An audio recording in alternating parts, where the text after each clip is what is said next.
Hello po sa inyong lahat mga ka-crypto. Ako po si Pinoy Crypto Trader at sa video na ito ay atin pong pag-uusapan ang tungkol dito kay Supra Oracles at ang kanyang airdrop. Kaya yan po ang siyang ating pag-uusapan sa video na ito, pero bago po tayo magpatuloy ay nais ko lamang po munang bigyang linaw ang aking disclaimer kung saan ang nilalaman po ng video na ito ay hindi po ito isang financial advice. For education and information purposes lamang po ang layunin nito. Unang-una ay ano nga ba ang Supra Oracles? Yan, sa maikling salita, ang Supra Oracles ay isa po itong project na may layuning ikonekta o pagdugtungin ang blockchain at real-world data. Sa pamamagitan po ng mga oracles, maaaring makipag-ugnayan ang smart contract at decentralized applications or dApps sa mga tunay na pangyayari sa mundo. Malaki po ang potensyal nito na baguhin ang iba't ibang industriya tulad po ng supply chain management at finance. Ngayon ay meron po silang isinasagawang airdrop dito. At ang tanong ay paano nga ba makakasali sa Super Oracles airdrop na ito? Una ay kailangan lamang nating pumunta dito sa kanilang official na website.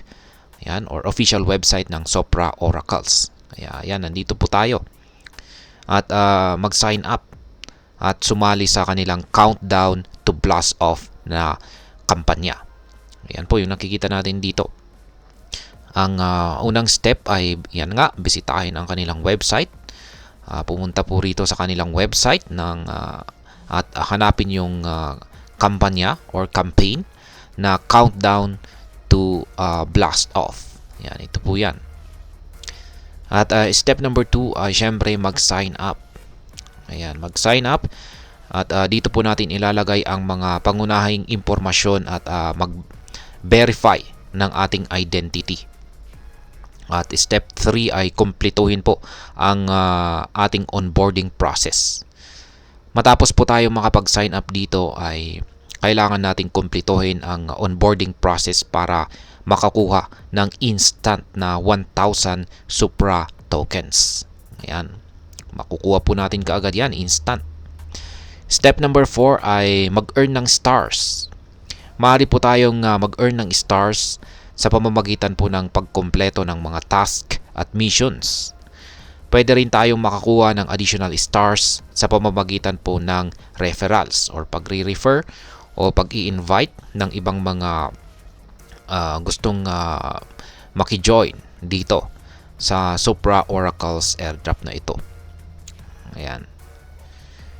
At panghuling step or step number 5 ay syempre kailangan po nating sumali sa weekly missions. Para makakuha po ng mas maraming rewards ay kailangan po nating sumali sa weekly missions at saka expeditions. Ngayon ay ano po ba ang mga benepisyo ng pagsali dito sa Supra Oracles airdrop or mismong ang kanilang Supra coin? Ang Supra coin po kasi ay gagamitin para mag-facilitate ng mga payments para sa data at meron po itong potensyal para sa staking. Kung saan ibig sabihin ay may pagkakataon po tayo magkaroon ng passive earnings sa hinaharap. Meron pong 10 billion na total supply ang Supra tokens at 21.65% po nito ay naka-reserve para sa community incentives. Kaya talagang may malaking oportunidad dito para sa mga gustong para po sa mga kasali.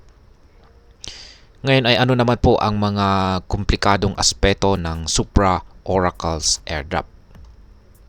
Ito naman po yung medyo komplikado talaga ito. Medyo mahirap maintindihan po ito lalong-lalo na sa mga baguhan.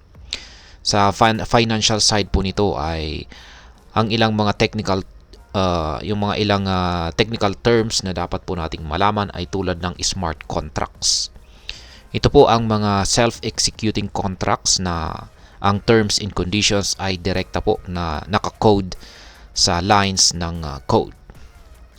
Ang oracles, ito naman po ang mga third-party services na nagbibigay po ng external data sa mga smart contracts.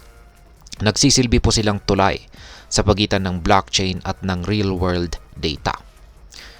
At ang decentralized application or dApps ay ito po ang mga applications na nagpapatakbo sa blockchain network or tumatakbo sa blockchain network. Ayan, or nag-ooperate. Hindi po ito kontrolado ng isang entity at distributed ang kanilang structure. At ang panghuli ay ang staking. Ito po ang proseso ng pag-hold ng certain amount ng cryptocurrency sa isang wallet para mag-support ng operations ng blockchain network. At kapalit nito, ang mga participants ay nakakakuha ng rewards. Kaya ito po yung pinaka gusto ko sa lahat. Ngayon ay ano po ang mga potensyal na hamon at risk ng pagkakaroon ng Sopra coin. Tulad po ng ibang cryptocurrency investment, may kasamang risk ang pag-hold ng Sopra coins. Maaari pong magbago ang value nito depende po sa market conditions. Importante ang pag-research at pag-unawa sa mga risk bago po mag-invest. Ngayon ay ano naman po ang masasabi ko tungkol dito sa Sopra Oracles, dito po kay Sopra Oracles at sa kanilang airdrop. Sa akin pong pananaw ay promising naman po ang Sopra Oracles at ang kanilang airdrop, lalo na dahil sa malaking suporta mula sa mga prominent VCs tulad po ng Coinbase Ventures. Ang pag-focus po nito sa real-world applications ay isang malaking hakbang para sa pag-unlad or development ng DeFi industry. Pero tulad ng lagi kong sinasabi, mahalaga po ang tamang pag-research at pag-unawa sa anumang investment bago po tayo magdesisyon. At ayan, hanggang dito na lamang po tayo sa video na ito mga ka-crypto. Sana po ay inyong nagustuhan ang aking paliwanag sa video na ito. Kung inyo po itong nagustuhan, pag-click lamang po ang like button nito. Para naman po sa mga bago lamang dito, kayo po ay aking inaanyayahan para mag-subscribe. Pag-click na rin po ang bell icon nito dahil ito po ang siya magsisilbing notification nito sa mga bago kong videos na akin pong ina-upload sa aking YouTube channel na ito. Marami pong salamat sa panonood. Ingat po tayo lagi at God bless po sa ating lahat.